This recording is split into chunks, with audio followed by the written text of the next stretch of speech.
Hammaga assalomu alaykum. Ovoz yaxshi eshitilyapti ekan.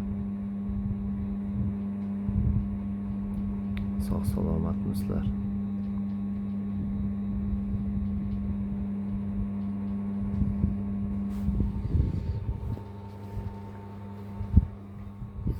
Xullas ishlab keldim.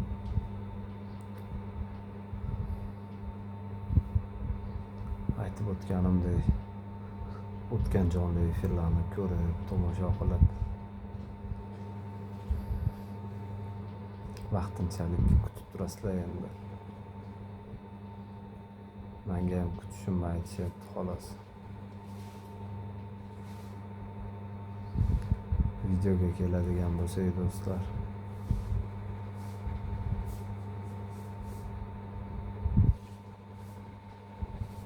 ko'rishlar soni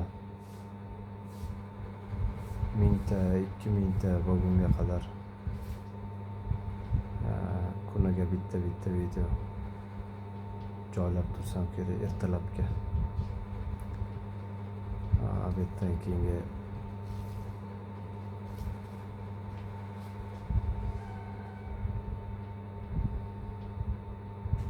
ishda bo'laman do'stlar.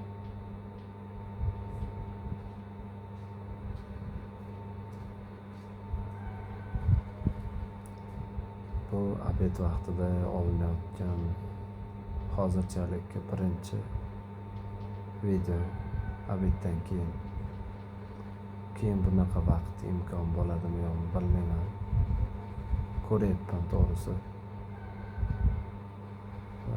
Yaxshi bo'layapti ish.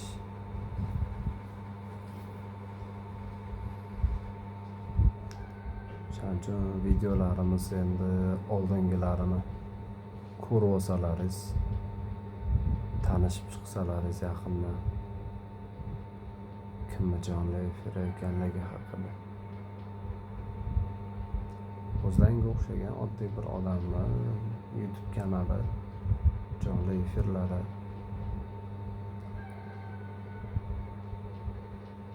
meni bu darajada oddiy chiqishimga shunchalik qo'llab-quvvatlash bo'lganini o'ziga ham rahmat. O'ylaymanki, qolganlarga ham shunaqa qo'llab-quvvatlash bo'lsagina o'zgarishlar bo'lishi mumkin. Yaxshi tarafga, yaxshi tomonga. Albatta faqat ko'rishni o'zi bilan emas, fikrlaringiz bilan ham qo'lingizdan kelgancha, aqlingiz yetgancha yordam beravering. Bizda shunaqa odamni ko'rinishiga qarab, qanchalik boyligiga qarab yoki boshqa narsaga bundan kelib chiqib muomala qilishi mumkin, lekin men puliga, boshqa narsasiga qaramayman odamni. Shu paytgacha qaramaganman.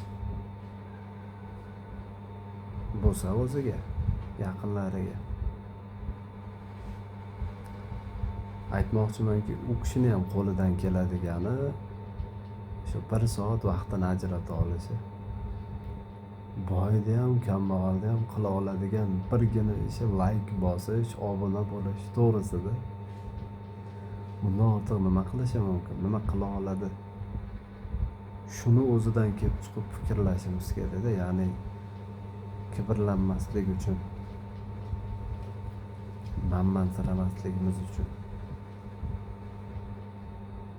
Yoki bo'lmasam meni yotib efir deyman, video qilayotganligimni muhokama qilmaslik uchun ozgina o'ylab ko'rish kerak. Mana yoki mana bu odam ham men yotib ko'rganim hech bo'lmas, lekin turib gapirganim boshqa masala. Men charchagan odam yotib efir qilishi ham mumkin.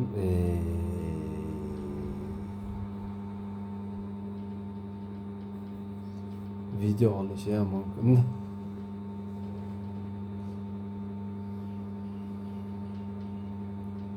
Efirga o'rganib qolganman-da.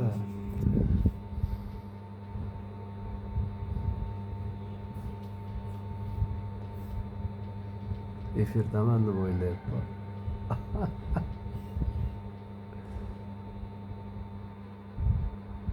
Nima yozmayapsizlar deyorsam. Mayli, xafa bo'lmanglar. Hech qanaqasiga aytib o'tganimdek jiddiy sababi yo'q bo'lishiga qaramasdan ular o'zlarini o'sha ichki tartibiga ko'ra bo'lmasam o'sha hamma nastroykalarini tekshirib ko'rdim. Hamma qayerda strayk, qayerda jaliba, qayerda nima tushishini hammasini tekshirib ko'rdim. Hech qanaqangi ortiqcha narsa yo'q. Faqat tizimni o'zi blokka tushirib qo'ygan. Hozirchalikka menimcha o'sha mutaxassislar ham aniq javob aytmayotganligini sababi shuki, emas. Noma'lumku, men ko'ra olmayapman-ku, ular ham xuddi shunday ko'ra olmayapti, topa olmayapti. Nima bo'ldi, nima qo'ydi, nima bo'lyapti, qachongacha bo'ladi?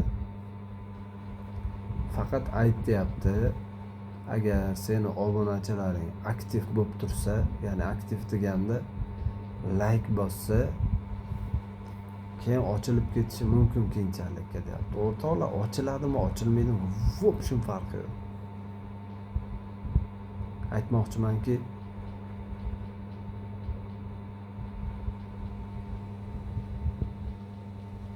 anaqa YouTube kanalini cheklash uchun arzirli sabab yo'q ekan degan ma'noda aytib o'tyapman. Bitta sabab bo'lib qolishi mumkin.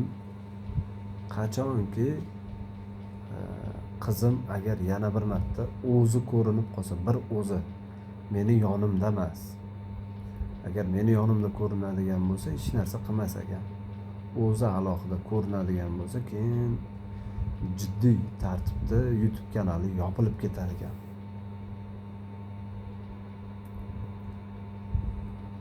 Hozir jonli efirni aytib o'tganimdek do'stlar, sizga qaratilgan oyna YouTube kanalim ikkinchisi bor. O'sha yerga o'tib obuna bo'lib qo'ysalaringiz, yo'qdan ochishim mumkin. Lekin sizlar obuna bo'lasizlarmi yo'q bilmayman-da. O'zi do'stlar, yoqda 33 ta odam bor adashmasam hozirchalikka. Yaqinda ko'rganim yo'q, men tekshirib bugun 30, 40, 50, 60, ya'ni yana atigi 30 ta, 40 ta inson obuna bo'ladigan bo'lsa bo'ldi o'zi. Yoqda jonli efir ochish imkoniyati beriladi, taqdim qilinadi. Lekin hamma gap sizlarda-da.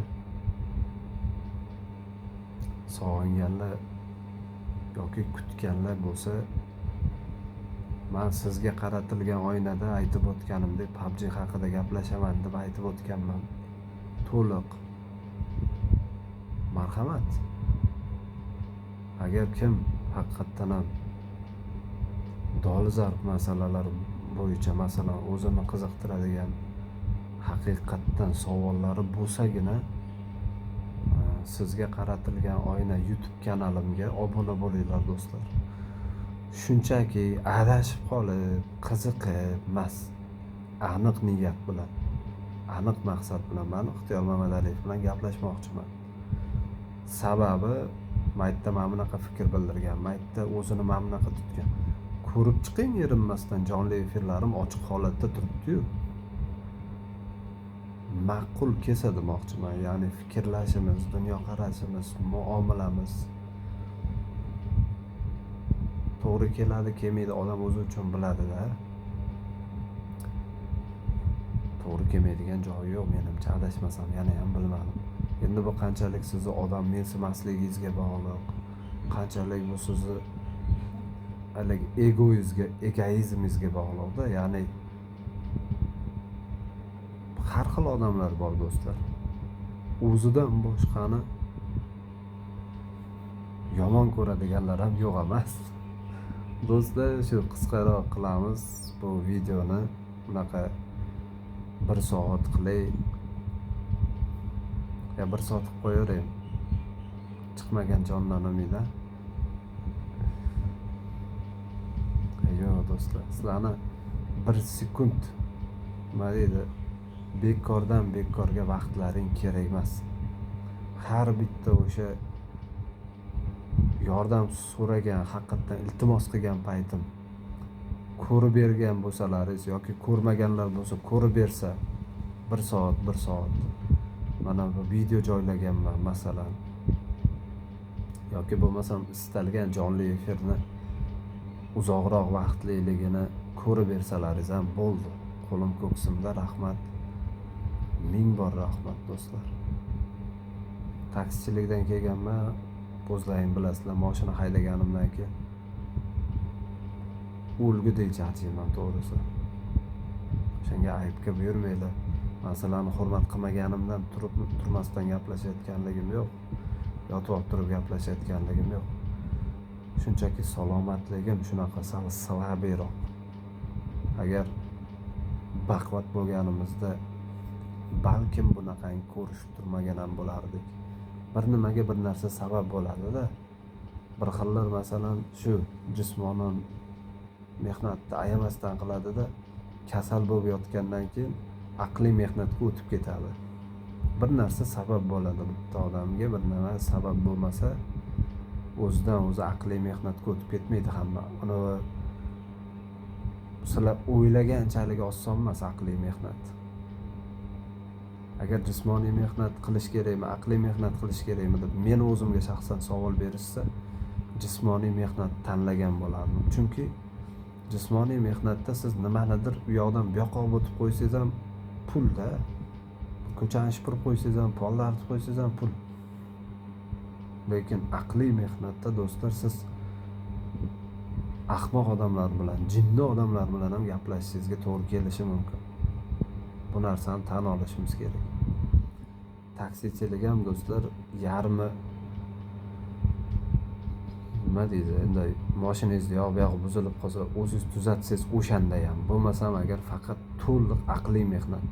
Pedalni qachon bosish kerak, qaysi birini bosish kerak, nechinchi skorost yurish kerak, hammasi aqlingiz yetish kerak. Aqlingiz ishlab turishi kerak 24/7. O'shaning uchun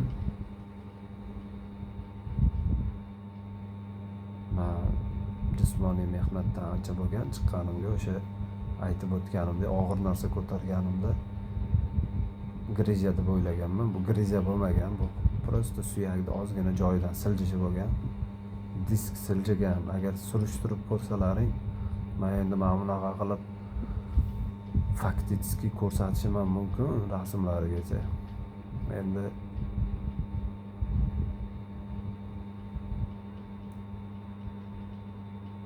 Ta'ala meni kasalligim uchun qo'llab-quvvatlamanglar lekin.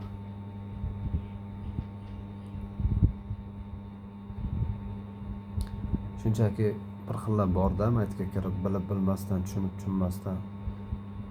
Aka ishlasangiz bo'lmaydimi? Aka. Xuddi nima deydi, men undan nimadir yalinayotganday yoki so'rayotganday yoki faqat u bilan gaplashaman deb chiqqanday. Qo'lingdan yaxshilik kelmaydimi? Boshqalarni fikrini buzib nima qilasan? Boshqalar 1 soat vaqtini ajratmoqchi. Qo'ldan kelgancha kim qancha vaqt ajratadi bilmayman. Sizni ajratayotgan vaqtingiz fahshga, zinoga yoki qimorga, boshqa bir yomon narsalarga, so'kinishlarga, g'iybatlarga ketmasin. Men bilan odamga o'xshab fikr almashishga ketsin. Lekin men sizni maqtamayman, ochig'ini aytib qo'ya qolay boshidan. Shu narsani yaxshilab tushunib oling.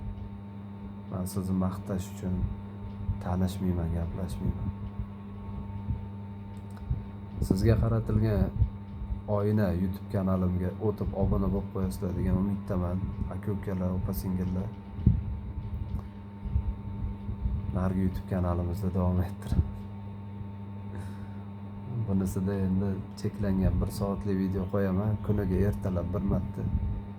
Shun bilan do'stlar, rozi bo'lasizlar, xafa bo'lmaysizlar. qo'limdan keladigan hamma narsani qildim. Aqlim yetganicha do'stlar. Qolgan faoliyatimizni narigi YouTube kanalimizda jonli efir borasida aytyapman do'stlar. Jonli efir faqat do'stlar narigi YouTube kanalida bo'ladi. Sizga qaratilgan oyna YouTube kanalida do'stlar iltimos qilaman va qat'iy talab qilaman. Faqat jiddiy insonlargina kirsin. Qo'rqmasa, uyalmasa, o'zini hayoti bilan gaplasha oladigan. Aqlingiz yetsa obuna bo'ling do'stlar. Shunchaki obuna bo'lmang. Hattoki men YouTube kanalini ochilishini so'rayotganim uchun ham obuna bo'lmasligingizni iltimos qilardim do'stlar. Faqatgina men bilan fikr almashadigan insonlar obuna bo'lib qo'ysin, bo'ldi, tamom.